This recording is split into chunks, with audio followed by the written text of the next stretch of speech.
Well, ladies and gentlemen, we're here at the VIR Speed Tour at False Grid for the Formula 4 United States Championship. We start here, P1, Cooper Shipman. He could lock up the championship later on today, mathematically, in race 2. So we're going to watch out for that. I know that that is not what's on his mind. You can see him in there. He's focused. He's looking good. Cooper, what's your approach when that green flag drops today? Yeah, you know, obviously we're trying to race for a championship here, so not going to be overly aggressive, but I think the main plan will be to maintain the lead off the start, and then from there just control the race from the front and hopefully come away with another win. Nice.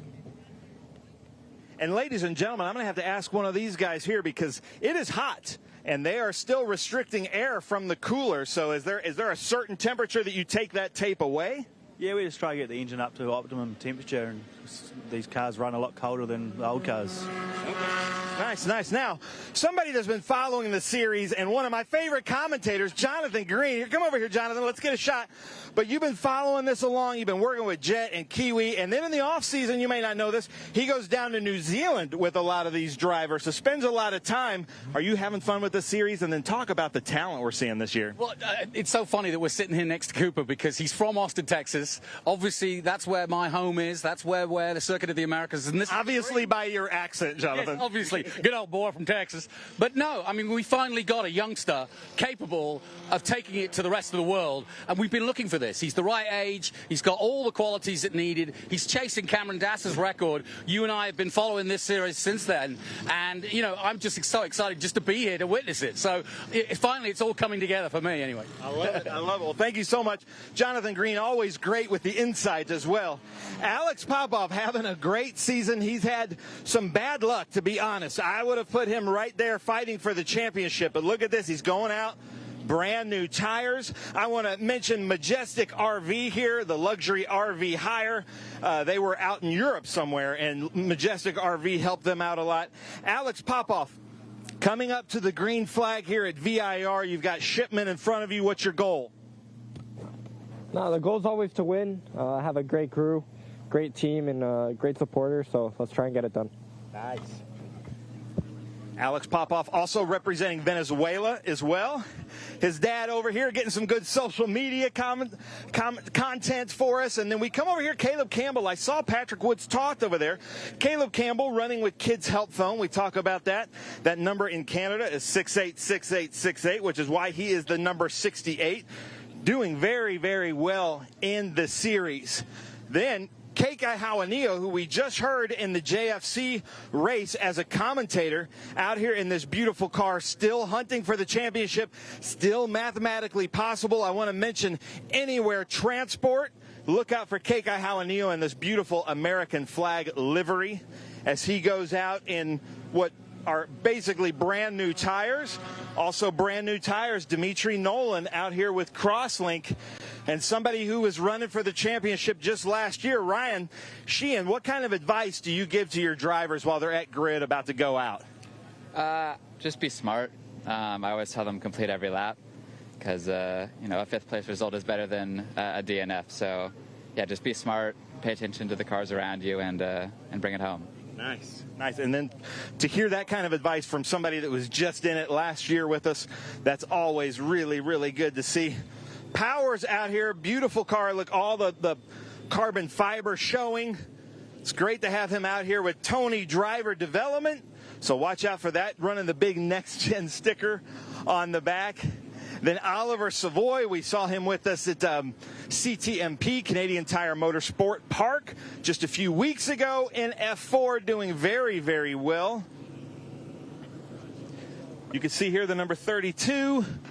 I don't have the name or the sheet on this driver, ladies and gentlemen. Hold on. Let me try to get us.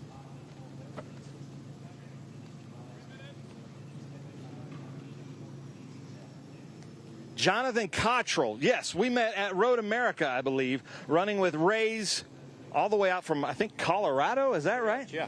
Hmm? Yep. Yeah, from Colorado, running the U.S. Air Force. We like that. Colorado Springs, the Air Force Academy, running the Air Force. And then we come back here, Clemente Huerta, all the way from Santiago, Chile. Very fast driver. I wouldn't expect to see Clemente back here, so look for him to move up through the field once the green flag drops. This is not a standing start race. I got to send it to you up in the booth. Okay, Ben. Engines have fired, at least in Clemente's car. And it looks like we'll be getting underway here shortly. Welcome back, everybody. Ralph Shaheen with you on this absolutely stunning Saturday, quickly turning to become Saturday afternoon here in Virginia at Virginia International Raceway. Not the biggest of fields with our F4 competitors, but always highly competitive.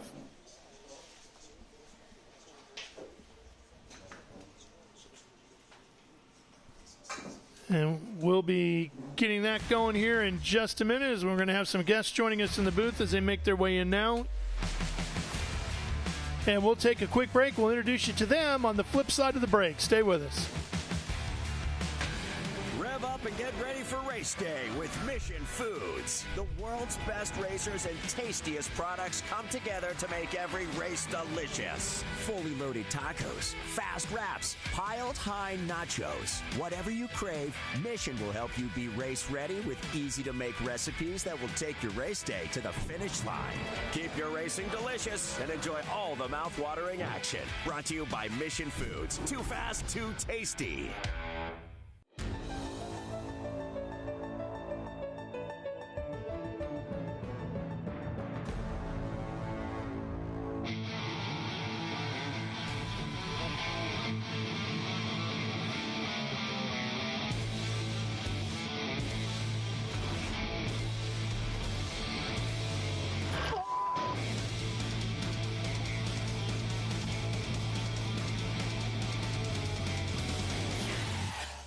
Okay, so pretend this is your race car. It's on the trailer, and you have an accident.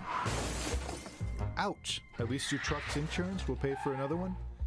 Yeah, not so fast. Standard insurance won't replace your race car, whether it's in the trailer, in the paddock, in the garage, or the repair shop. But at Hagerty, we can protect it for what it's really worth anytime it's off the track. No matter what or where you race, all for less than a set of race tires. Hagerty, let's drive together. What does it mean to be built with Summit?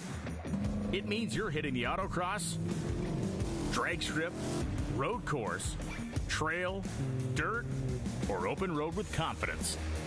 Because built with Summit means you're using parts from the top names in performance. Priced to make your project affordable. And it's all backed by trusted tech expertise and blazing fast shipping. Summit Racing Equipment. Let's build it together. SummitRacing.com. And we are back here at Virginia International Raceway. Ralph Shaheen joining you, and joining me is Ronan Bray out of his first ever Ligier Junior Formula Championship event. And along with him, Alex Berg. Hi, gentlemen. Congratulations on a great run, and welcome. Yeah, thank you. We're happy to be here with you. Just excited to watch this race. Yeah, it should be a good one. How was the track this morning? The track is really fantastic. It had more grip than I was expecting it to.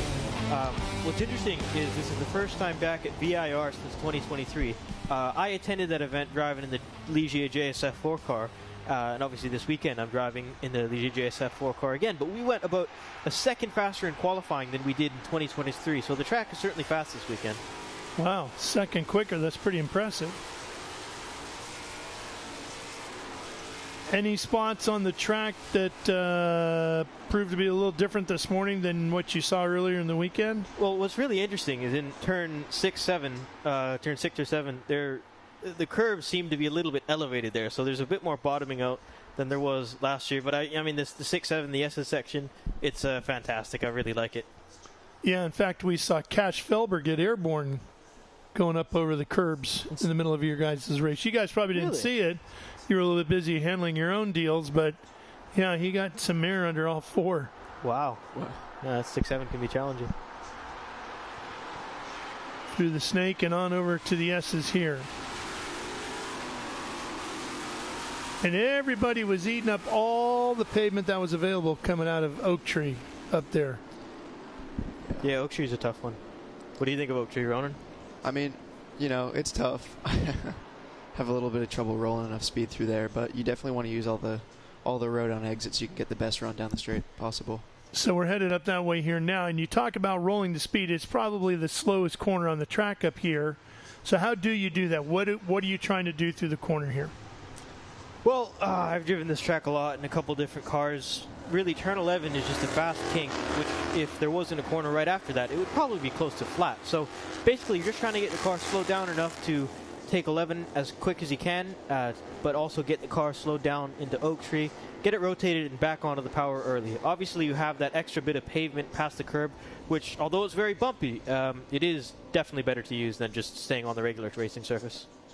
And you could see from that shot how it really tightens up at the exit of Oak Tree up there. Sends you back down this back stretch here, flat out through here. What types of speeds will we see out of this next group of cars here that we're going to be running? Well, we run right around 130 to 135. I'd say, I'm not sure if you know this, Ralph, but I did the testing for the Ligier JS F4 22. I was the first person to drive it. We were reaching speeds up to like 140, 145 at CMP. So, I mean, these cars are very rapid. So we're looking forward to our F4 United States event here. Lights are out on the Janetta safety car, and we are getting close to going. Cooper Shipman has been the story of this category, hasn't he, guys? Yeah, what's it, 9 wins in a row? Going for the record here today. See what he can do as we come around looking for the green. This will be a rolling start.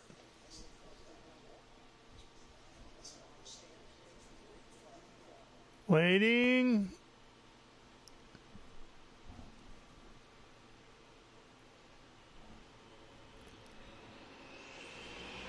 And we are underway. And headed down to turn number 1. Looks like the first 6 or 7 cars got a pretty good launch there. Shipman right to the front in the 14. He's going to be first one into turn 1. 3 wide behind him. Oh, boy, that's awful tight through there, isn't it? Yeah. Over here, the NASCAR bend.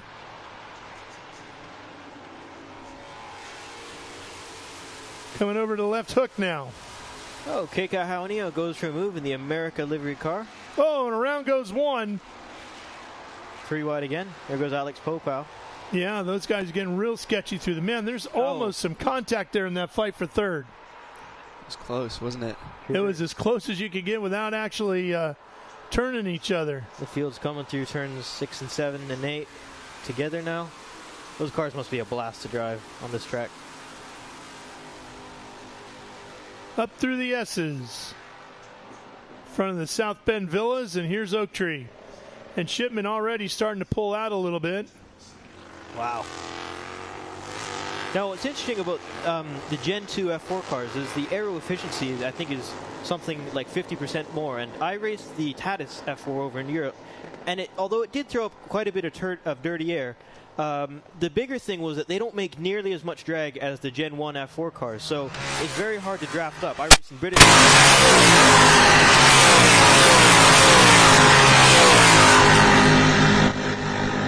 Pop off in the 55 there. Ronan, what do you make of this race? I mean, it's looking good so far. I mean, way to put me on the spot like that, but can always count on your teammate, right? Yeah. Kekai Hauanio sitting here in second, Pop off in third.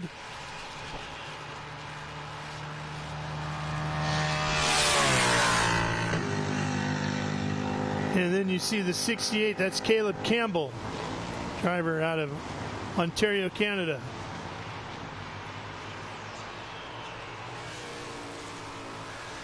Kekai had a bit of a rough start to the weekend. He was telling me a little while ago while he was up here commentating on our on your guys' race.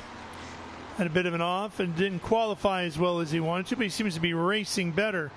How tough is that to get yourself mentally flipped over to get ready for the race if you've had a rough start to the weekend? Ronan, you've got a bit. Ronan, you've been living that story? Yes, sir. Yeah. Oh, side by side through 6 and 7. Yeah. Looks like Popow has gotten around Kekai here. Yep, sure has.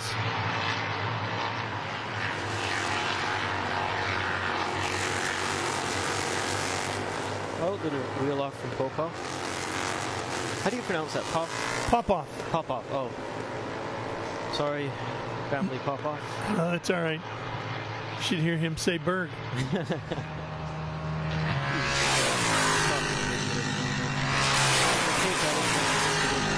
Yeah, trying to get inside, isn't he?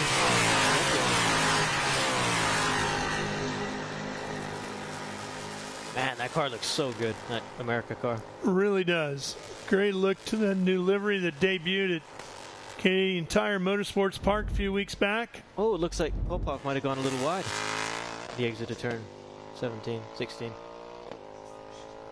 And this is how Popow got around him. Wow. Yeah, 6-7 is a dangerous place to pass, but it's it can be sketchy sometimes. It's a tremendous amount of commitment, isn't it? Absolutely. I made 2 passes there just from having a good draft, but it's scary for sure.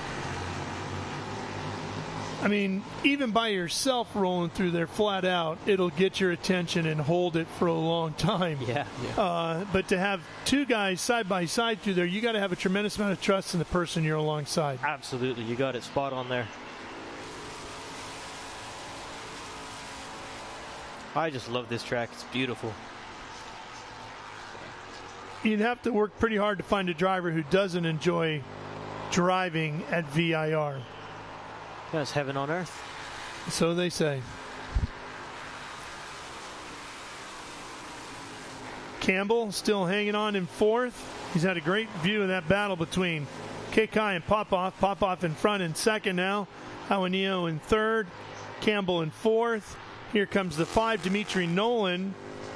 And Demitri has Clemente Huerta in the 17 right behind him. So that's 5th and 6th right there. It looks like 7 is a long way back from 6th.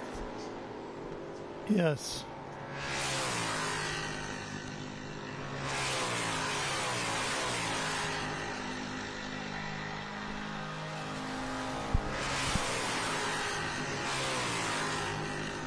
Yeah, especially down that back stretch, it's very important to try to get a toe because it'll help you improve leaps and bounds. I mean, a toe in the Gen 1 JSF4s is probably about like 4, 5, 6, 7 miles an hour. But I mean, in these things, I wouldn't say it's as much again because the aero efficiency is much better.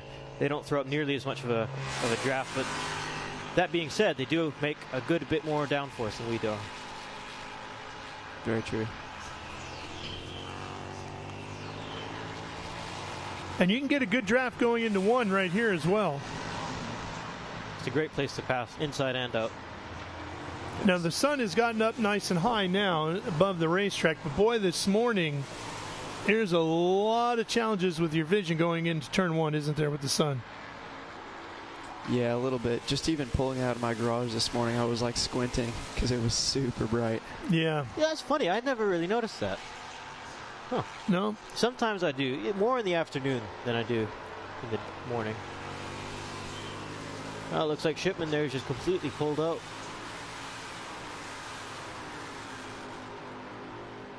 Cooper Shipman and pretty much checking out in this one here. Here comes P5, P6 going through 7. Shipman trying to lock up that championship. Looks like the title in the Ligier JFC championship is going to go all the way through to Barber now after that last race that you guys are a part of, with Gaston having his issues at the very end of the race there, and you making the move to get around him, and then your teammate getting to the lead and taking the win. You know, it was a storybook moment. I went from P last to P1, back to P2, back down to P3, up to P2. It was great. I really enjoyed that. It was a fun fight to watch as we look at Campbell here in the 68. In this category, Shipman has a 47-point advantage and has the chance to clinch the 2025 F4 U.S. Championship this weekend. There's only 4 races remaining, counting this one more tomorrow here for all 3 of the open wheel categories. And then you guys have 2 down in Barber as well at the finale for the season. Kekai Hauanio sits in second. Alex Popow is third in the standing, so you can see how they're fighting on the racetrack is really important towards the championship. And Campbell, of course, since he's running fourth right now, is fourth in that championship. That's impressive that Caleb Campbell's just been, Cooper Shipman's just been running away with the championship. Yeah, Shipman has had a pretty unbelievable stretch here. I mean, he absolutely swept Canadian Tire Motorsports Park, his third sweep in a row and extending his win streak to 7 races. He passed Kyle Kirkwood on the list for the second longest win streak. That's a big name. Yeah. Kirkwood. 8 consecutive wins. Could potentially break the record and set a new standard here this weekend with 9 and then maybe 10 if he can get it again tomorrow. It's impressive to me how fast these cars are, and they just seem to be going faster. I mean, I did my race 157 flat, and these cars are running at a 153.891. They're zippy, these things. Looks like Alex Popow has got a lot of fans in the chat. Oh, yeah? Yeah, I'm looking at the chat right now. They all saying how great you are as a commentator? No, Alex Popow. You teasing him up there? Well, maybe you confuse the Alexes a little bit. You guys are doing a great job. So Ronan has been basically hasn't done any racing in his career up until one race weekend before this one. So he's first race weekend in Ligier JFC. He's been doing a fantastic job. I think he's had 6, 7, 8 test days, something around there. Yeah, something around that. So he's definitely improving every single time, and I'm really proud to see it. I've been working with him for all the testing he's done. No, it's tremendous, and I know, Ronan, you're a little bummed right now the way that race finished, but you know what? You got a long career ahead of you, and every driver goes through those peaks and valleys. Even the guys at the highest levels of the sport go through it. So hold your head high, hang in there. You did a great job, and you got another race to go tomorrow. Yeah. Finish the weekend off strong. Yeah, it's my goal. What is the overall goal for both of you guys? Well, I mean, everybody wants to be world champion. That's correct. Everybody does.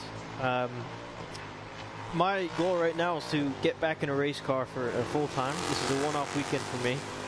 And I've been racing in the GB4 Championship this year over in the UK. I've missed out on 2 of the 7 rounds so far. I'm trying to get back there for the last 7th round with a new team. Basically running the car myself. It would almost be Berg Racing in the UK. But oh, wow. Yeah. For Ronan, he's looking to improve his racing. I'll let you answer that. Yeah, no, my entire goal is just learn, get better. You know, I can try making bigger career decisions. If everything came together, Ronan, where would you love to go?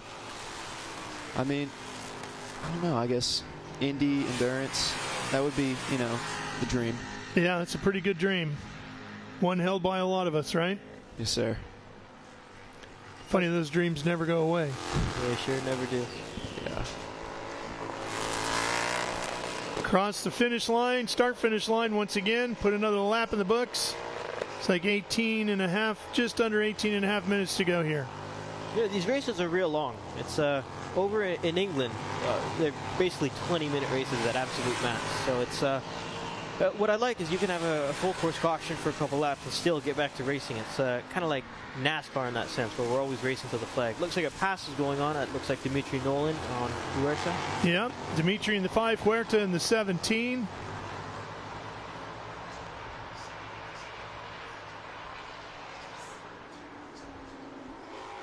What's been your favorite track over in the UK? I really love all of them. I'll tell you my favorite, which is Donington Park Racing Circuit. I had 2 wins there last year and this year. And I have to say, and it's going to be a big surprise, my least favorite circuit has to be Silverstone. I think that place is incredibly boring. Too much runoff, and you just feel like you're crawling there. Huh. Even flat out, huh? Even flat out, yep. But there's nothing like VIR. Maybe like Nordschleife. Definitely one of the great circuits in this country. Absolutely. Absolutely. I mean, down in the the briefing room over in the other building, they have just a wall of quotes. Like, I think one that I really like is the American Nürburgring. Yep. I disagree on that. Yeah? I do. I think the Ozarks Raceway is a Nürburgring. All right. Huh. Well, even still, it's got a lot of elevation change, and it's very difficult, but it's super fun track. Yeah, I know. You know, even the major car magazines have chosen this place as, in the U.S., the best place to come wring the neck out of a brand new car to see what you got with it, right? Absolutely. I drove a lightning laps. Lightning laps. I drove an Elan DPO2 here and a Formula Enterprise car, and I just have to say, there's in any car, no matter what you've driven here, it's just fantastic. Although the grass does bite. Yeah, someone once told me before I came to VIR the first time, it's VIR bites. And I came there for my first race weekend, and I crashed twice. So. See, Ronan? There you go. Yeah. VIR does indeed bite. It does. Specifically turn 16. Speaking from experience. Yeah. Hey, I crashed there too. Yeah. I'll learn. When the grass is wet. Yeah, you will. When the grass is wet, you just... It feels well, you like don't want to dip a wheel here. Oh, man. No. You're just going forever and ever and ever. There is a lot of grass here. And that's one of the good things about this racetrack is there is a lot of runoff in most areas. Unfortunately, the runoff is grass, though. Yeah, so you can slide a long way. Have you guys driven the short course? I have not. I've taken jumps off it on iRacing, but that's about it. My father owns a racing school, and we came here back 2 years ago in May. We're doing the short Patriot course on the inside, and I drove that in my Mazda Miata road car, and that thing is certainly a roller coaster. It's like it really is. It's like less than a mile long. And then there's a shorter course as well. There's two variations of short. There's the Patriot course, and then a really short course. Really, I didn't know that. Oh. I came here, did a BMW high-performance driving school here. I mean, it's no Berg Racing Academy, don't get me wrong, but it was fun nonetheless, and we driving M5s on the big course, and then M3s on the Patriot course, and then the 1M on the really short course, which was just a blast. I bet. Had quick time, by the way. Just saying. If there's any openings at the Berg School, you know. Always is. I might be nudging Ronan out of a seat here before too long. What's funny is Ronan actually came through the racing school back, when was it, July? Something like that? Maybe it was a little bit earlier, maybe June.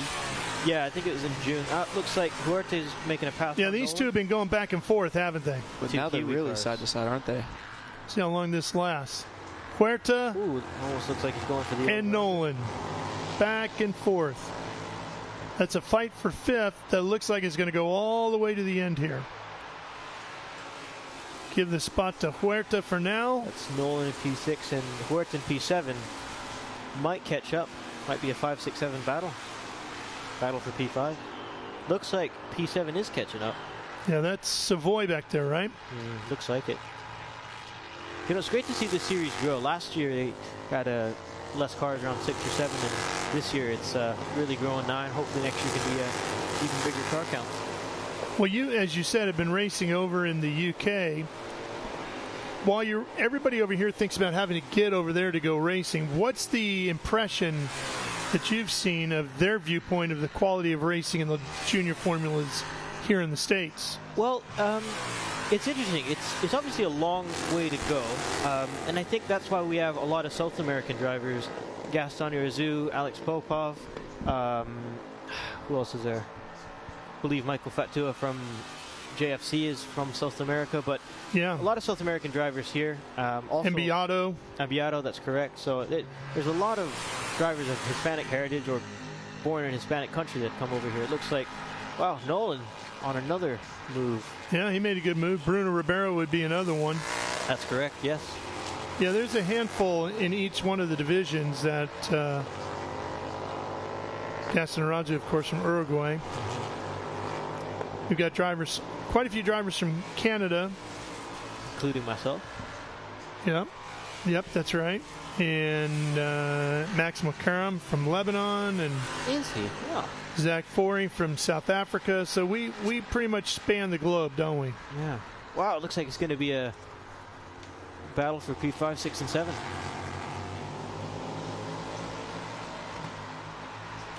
It's definitely the best fight of the day. Nothing has changed in the top 4. Shipman, Popow, Hauanio, and Campbell all staying the same. What do you make of this battle, Ronan? Looks like keeps swapping. Yeah, it's definitely ever-changing. I think it's going to be exciting to see who comes out on top. And the challenge is finding that rhythm once you've lost the position, right? Because it can be so deflating to see your competitor get around you and pull away, but then you got to get mentally right into the fight to get back after him. Well, what's great about this track is you have a bunch of long stretches, so it almost gives the unfair advantage to the car. Oh, looks he like just got some air there. Ooh, that's right about where Felber got airborne. Ah, did he? Get up on those curbs. We were watching some of my old race video, and coming out of turn 10, Noah Ping was fighting for the championship in 2022. Just drove off there, and man, he caught at least 6 or 7 inches of air. Wow, that's a lot. Must hurt. It's going to hit pretty hard when it comes back down, isn't it? Yeah. Oh, here we go. 6-7. Savoie in the 88, trying to find a way around. But Huerta does a good job of hanging on to the position and will stay in 6th for now. What do you think of the 6-7 battle, Ronan? I mean, excited to see where it goes, to be honest. Looks like they're getting a little bit of distance there. Yeah, Nolan's starting to gap him, isn't he? Yeah. Finally broke free. I thought that was going to happen. So, I don't think many viewers know this, but last year's champion, Daniel Quimby, his first experience in a racing car was actually at the Allenberg Racing Schools at Laguna Seca. So it's good to see a couple drivers here, such as Ronan and Daniel Quimby. Myself, obviously. My dad owns the school. Tell us a little bit about the school. If somebody's listening in and wants to be the next one to get a shot at racing in these cars going through the Allenberg School, would be a great way to do it. How many weekends do you guys run the school, and where are they? How do we find them? Well, you can find it at AllenbergRacingSchools.com. That's ALLENBERG Racing Schools with an S. We operate about 20 to 30 days at WeatherTech Raceway Laguna Seca in Salinas, California. After a 3-day school, you can get an SCCA license, like what Ronan did. And we've had many, many drivers go on to become champions, race car drivers. We are pretty much the biggest school at Laguna Seca. We have a fleet of 20 cars. So if any of y'all want to join, walk over to the Berg Racing tent or visit AllenbergRacingSchools.com. Yeah, as someone who's gone through the school, incredible experience. All of the staff are incredibly experienced, and they all very friendly. So totally recommend. Well, thank you, Ronan. Wow, Shipman's just completely pulled out. There's a look at the number 14 out of Austin, Texas, the Kiwi Motorsports entry of Cooper Shipman. Looking to be the champion here this year in 2025 of the F4 United States Championship. And he, of course, would get a scholarship to move up to the next rung of the ladder, which would be the Formula Regional Americas Championship in 2026. And the way they have these scholarships set up is just impressive, isn't it? Absolutely. I mean, I think it's great that all 3 categories race on the same weekend. You can go from racing JFC to F4 to then FR, and then I believe it's a $100,000 scholarship for the champion at Former Regional Americas Series. And look at the gap Shipman has opened up here. Good 4 seconds in front of Popow. Oh, there's still 8 minutes to go. I bet he could. Wow, at this rate, he'll win by around 6, 7, 8 seconds. Something around there. Trying to sweep another weekend. Wow, impressive stuff. And there's Popow, and behind him should be Kekai Hauanio in 3rd. So can't quite catch a glimpse of his car yet. Crosslink sandwich. There he is. And Kekai we were talking up here earlier before we got into your guys' race about his athletic career as a youngster. Found out he was the star quarterback, if you will, for the Winthrop Lions Elementary School. How about that? Wow. Did you guys have any stick and ball skills? My mom put me in soccer when I was like 3 years old. Didn't work out so well? I'll tell you a funny story. She also took me to a ballet concert. One of our neighbors was doing this ballet thing. And about halfway through, my mom kind of turns to me. I'm like 4 years old. And she says, "So, Alexander, how do you like it?" And I just look at her with like a really dirty face, apparently. I go, "I don't know, but I'm not doing that. I'm going to be a race car driver just like my dad." And, yeah, I mean, you can say that I've... she took a shot. She sure did. I mean, took a shot. Can't blame my mom for trying, right? I'd never do ballet. Was she more interested in getting you into ballet or just keeping you out of the race car? Keeping me out of the race car for sure. Yeah, it's a tough life. I mean, I find all my funding myself, so it's been definitely very difficult. Racing's extraordinarily expensive, but these PMH scholarships through all 3 series really help out with funding. Oh, looks like Clemente Huerta. Turn 1. Oh, that's too bad. Let's see if he can get this back going again. He was running in 6th. We have about 6 minutes, 7 seconds left in the race. Let's see what happened here. Ooh. Just trying to drive deep on Nolan. No. Just cooked it in a little too hot.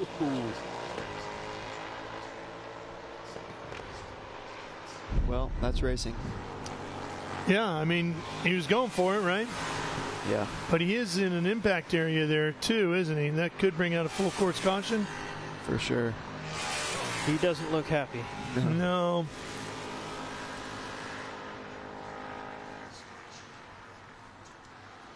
Shipman down to a 152.860. Wow. That's really impressive. Oh, full course yellow. There it is.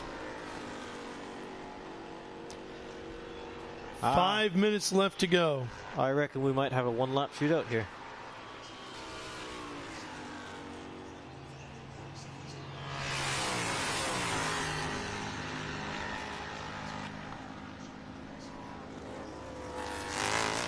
Don't forget, coming up right after this, we'll be shifting everybody over to Speed Sport 1 for the Cube 3 Architecture TA2 race coming up.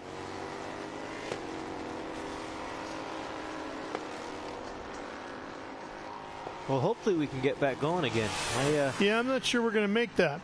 Yeah, I'll be honest, and don't mean to put anyone down, but VIR, they I think it's because they have nice grass, but they sometimes take their time getting cars stuck out of the grass. Don't want to leave too many tread marks out there. Yeah, got a nice Toyota Tundra truck there.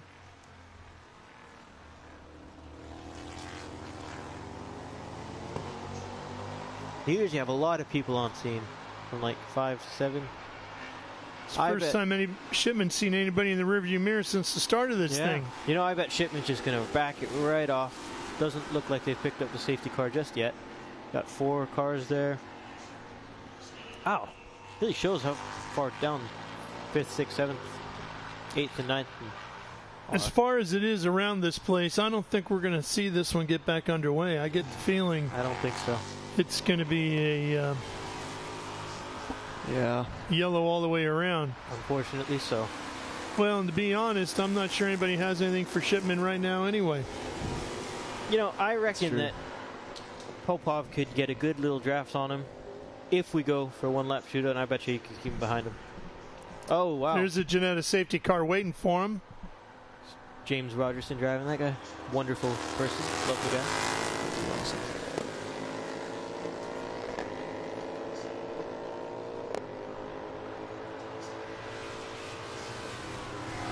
And again, we're going to have everybody shift over to Speed Sport 1, where you can see the Cube 3 Architecture TA2 Series event live and free on Speed Sport 1.